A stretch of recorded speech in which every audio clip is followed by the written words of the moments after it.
It's Ron Reader Digs the Universe.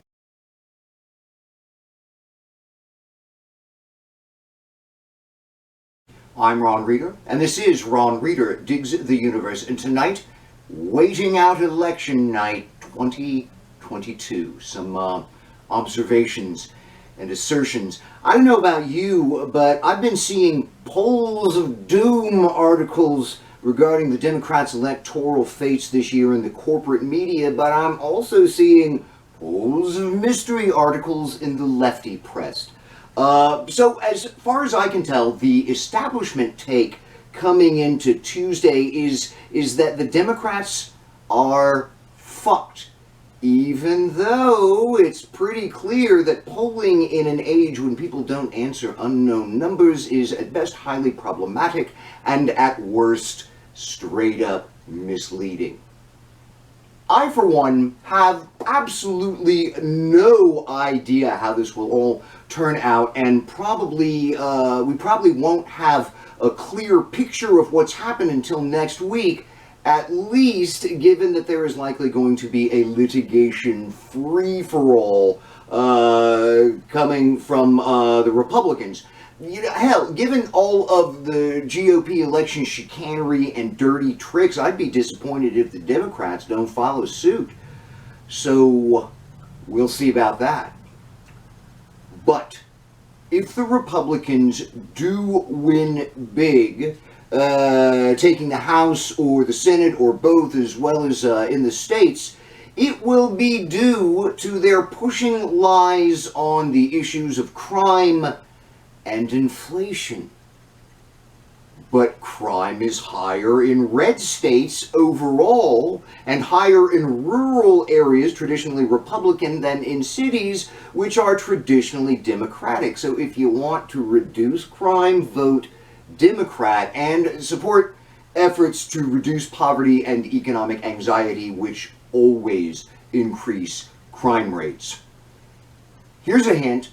Police reform in blue regions is not increasing crime. Here's another hint. Republican pro-misery programs will only make crime worse. Inflation is being caused by pandemic-related work and supply chain issues, massively compounded by increasing oil prices, strongly affected by the war in Ukraine. Making inflation far worse, however, is the fact that several key industries are either straight up monopolies now or close enough for price fixing. A monopoly means no competition, which means price gouging is easy, you know? I mean, where else are you gonna go? Nothing or not much can be done really about the supply chain and the war, but the monopoly situation can be easily repaired. Here's a hint. The GOP won't do shit about inflation, especially if it means cracking down on corporations. Here's another hint. The Democrats, if pressured enough, might do something about the monopolies, but they have to win first. Here's what's at stake if the Democrats lose. First, the Republicans will leverage their congressional majorities and state legislature majorities into permanent Republican rule, or, if you prefer, fascism.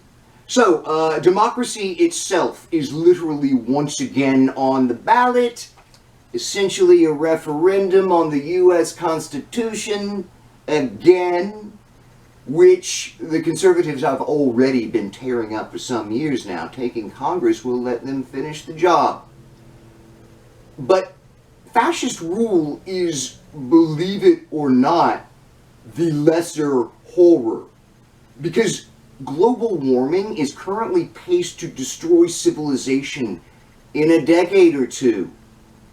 Major rivers and lakes are drying up. Glaciers are melting. The West is always on fire now. It's getting hotter every day. Soon, the disasters and catastrophes will become beyond our ability to manage. It will be like The Walking Dead, just no zombies. But the GOP, well, you know, they just don't believe in global warming and will make it worse.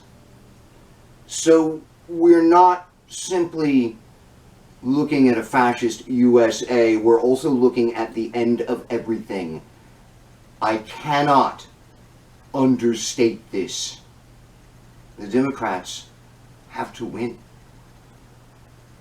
But this midterm election, if we do win, is just a battle. In order to win the war against American fascism and to save civilization, the Democrats must also move to the left. Because you can't have fascism when the people have their needs met, when they aren't struggling simply to survive, when they aren't constantly desperate. Democratic corporate dick-sucking must finally end. Take on the greenhouse gas emitters, jack up the minimum wage to shocking levels, protect and massively expand labor unions, and so on. If they don't do this, the fascists will win eventually, and climate change will cook us like frogs in a pot. I'm Ron Reeder, and this has been Ron Reeder Digs the Universe. Join me, Ron Reeder, again next week for another episode of Ron Reeder Digs the Universe.